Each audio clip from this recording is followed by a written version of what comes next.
Don't look now, but the Indiana Fever are the 5th seed in the WNBA right now, and they are only one game back of the Atlanta Dream for the number 3 position and 1.5 games back of the New York Liberty, who have gone through struggles of late, for the 2nd position. Last night, they got a big win in Dallas, 88-78 over Paige Bueckers and the Dallas Wings. The 15th game of the year without Caitlin Clark, and the team just went on the road, handled business, and got up out of there with the dub. This wasn't exactly the most interesting game. I think the Fever were comfortably in control with a little bit of a run that the Wings tried in the 4th quarter, but overall it was just nothing they could really do. There was not really much help for Paige Bueckers. The rest of the lineup was just staggeringly inefficient. But I do want to talk about Paige first because she had a really good game when you look at it on paper.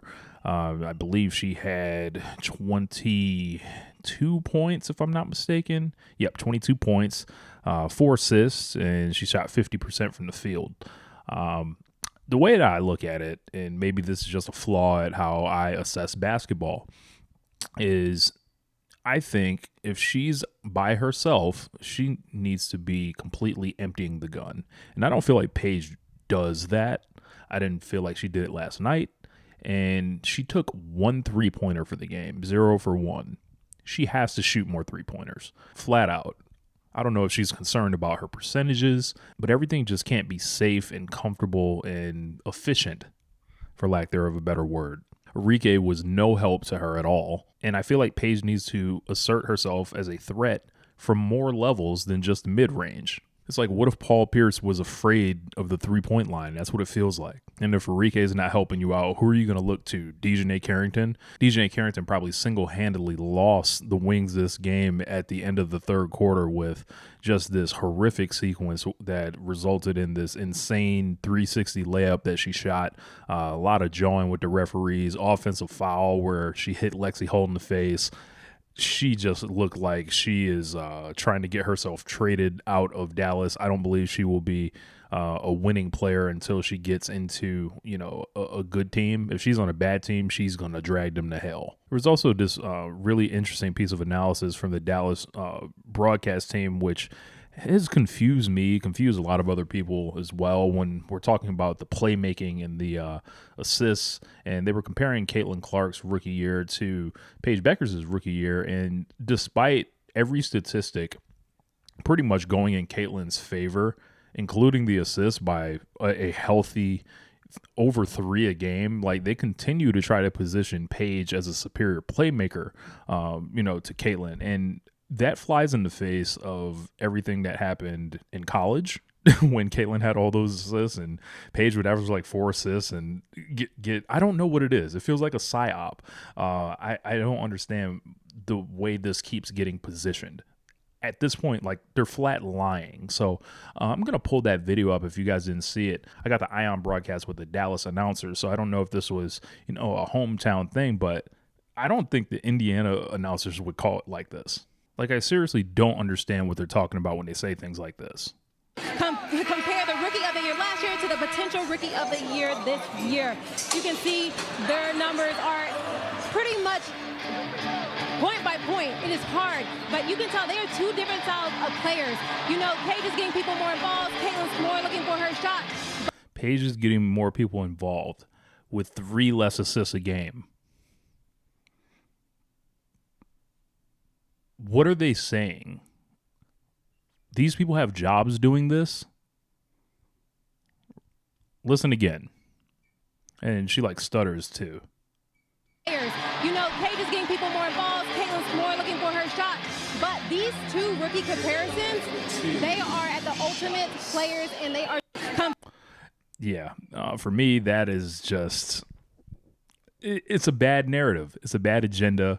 It is something that I can't quite explain it. Is it an old guard thing that is decided, I don't know. I feel like Caitlin did more with a similar amount of help last year, but, we'll just let the stats tell the story. They can be wrong in public all they want. Kelsey Mitchell had a great game, 23 points, and she was slicing up the defense with some pretty incredible passes in the first quarter. Aaron McDonald, 15 points, 4 threes.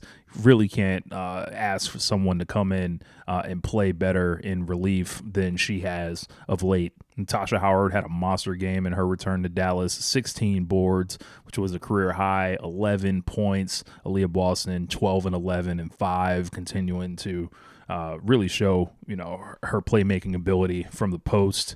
Big contributions from Big Red, Chloe Bibby coming off the bench, hitting a couple threes. Then she got yanked. I would have liked to see her get a little bit more burn, but I guess they're still trying to figure out who's really going to be able to get those minutes because we've seen Dantas basically not play in different games. Didn't really see much attempts in here, so they've got to figure out that rotation with those three. I'm confident that they will come in handy. Sophie Cunningham had a pretty good game despite having to guard Paige. She got fried a couple times, once by Quinterly, and I believe Paige got her good one time, but a lot of effort there. And Lexi Hall, same thing. A lot of effort there, giving off 7 points off the bench. And, I thought they just handled business. That's the best thing I can kind of say about this game. I really thought the ball movement was impressive, where they would end up with super wide open jumpers, super wide open layups, and just making an extra pass was pretty impressive from this squad today. Just here to tell everyone now, the loss column is closing up, and when the boss gets back, you gotta deal with them all. So figure it out. It's always good when they're winning the games that they're supposed to win, and it also decreases the need to rush Caitlin Clark, back to the lineup to be able to contribute. So hopefully she's able to walk right back in and take this team even to another level. Because looking at the league right now, it doesn't really feel like there's that true dominant team. I know the Lynx are 23-5, but I was inspired by the Commissioner's Cup win over them from the Fever. I feel like the Fever can play with the Liberty, and the Liberty are going through some trials and tribulations now. And every team now is kind of hitting their adversity, while the Fever started with the adversity almost from the rip, and they're rounding into form to where their ceiling only looks higher on the other side, while the Mercury now could possibly be going through chemistry issues. The Liberty are battling injuries with Stewart, and they had Jones out the lineup for a little bit, but they're incorporating Meeseman in there. So the Atlanta Dream, they've got Ryan Howard out. And then from there, there's no one else above the Fever right now. So I think they're in a really good position to make a run. They've got this West Coast road trip, which is going to be super important. They can get through that. I'd say 3-1. I think you take your chances, and it feels like they're going to have a shot to at least compete for that number 2 seed. I don't see them catching Minnesota or anything. 7 games would be insane. But if you're a game and a half back right now, there's not much difference between all these teams. So home court advantage will probably be very crucial this year. So that puts you in a position to, be in your own bed, be in your own gym, and, get probably a favorable matchup inside of the bracket. So very excited for the Indiana Fever to keep it going. I think Paige Bueckers needs to be still way more aggressive. You're on a bad team, fill it up. Like you can't take those shot attempts with you. Like, oh yeah, I only took 14 shots. You should have took 20. Like there's nothing to tell me that you should not do that. So anyway, my name is Rich. What you guys think of the game? Let me know in the comment section below. Like this video, share it, subscribe to the channel, do all the things that makes YouTube happy. And I'll see you guys next video. Peace. This is One Lifetime.